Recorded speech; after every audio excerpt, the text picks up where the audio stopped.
Emergency Measures Act, officers said that they received orders from higher up not to enforce the Highway Safety Code and not to ticket the trucks that were blocking roadways. Rachel Bendan says that laws were being broken when questioning Peter Sloly. Here's the clip. And thank you, Mr. Sloly. I join my colleague in thanking you for your service to our country as well.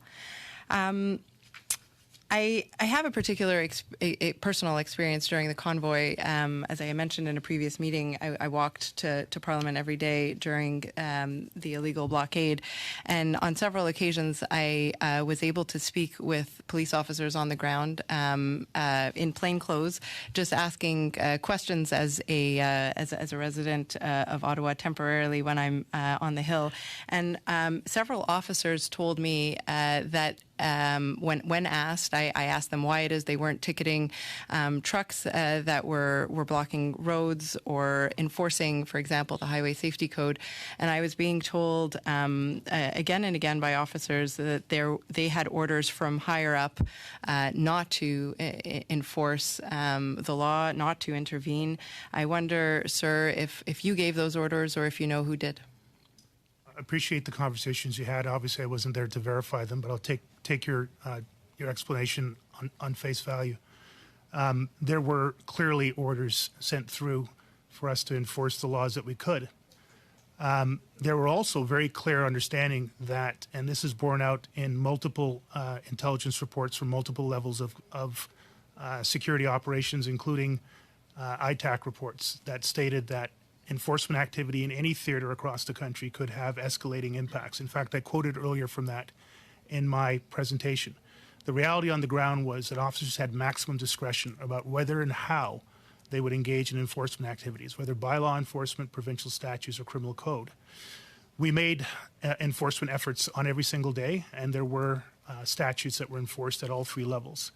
But the officers had the discretion, if they felt it wasn't safe, they didn't have a proper resource, or it could escalate the situation, to make that decision. And that's fundamental to democratic policing in any state of affairs, whether an emergency or not.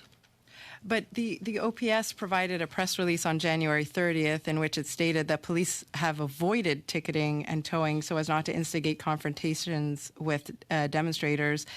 It continues, and I'll continue to quote, still confrontations and the need for de-escalation has regularly been required. That comes from the OPS, sir. And on January 27th, you referred to situation reports. The RCMP situation report on page 3 of 281 of the document disclosure indicates that they were expecting a range from 1,500 to 2,500 trucks. And so laws were being broken by the drivers of these vehicles. But if I understand correctly from your testimony, due to safety concerns, they were not always being enforced, among others, the Highway Safety Code. You have also been quoted in the media saying that you were trying to avoid bloodshed, and that is a direct quote. And so were you afraid or were there concerns that you had that made it such that officers were reluctant to enforce the Highway Safety Code because of the demonstrators or concerns surrounding what the demonstrators may do? Thank you. I'll repeat again, there was enforcement at all three levels every single day throughout my tenure in office. There were never any instructions to not enforce laws. But there were careful threat assessments that were provided through briefings to the officers to make sure that they had maximum discretion to make very, very important decisions on a day-by-day, interaction-by-interaction basis. But the OPS officers did seek to enforce the law, at least on one occasion, and make an arrest, but apparently were unable to do so because they were surrounded by aggressive protesters. Do you recall that incident? There were many such incidents like that. And I guess with the short amount of time I have remaining, sir, I would ask, in a general sense,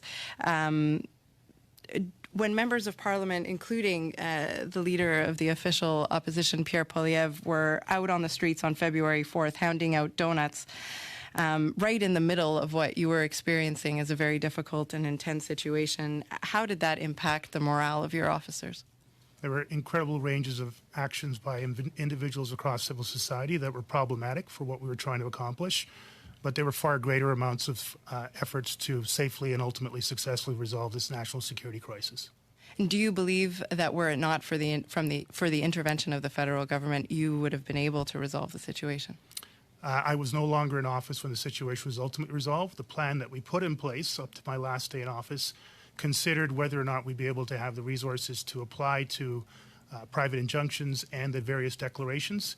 Ultimately, the elements of the 3 levels of declaration of emergency were very much assisting a faster and more safe resolution of the circumstances here and across the country.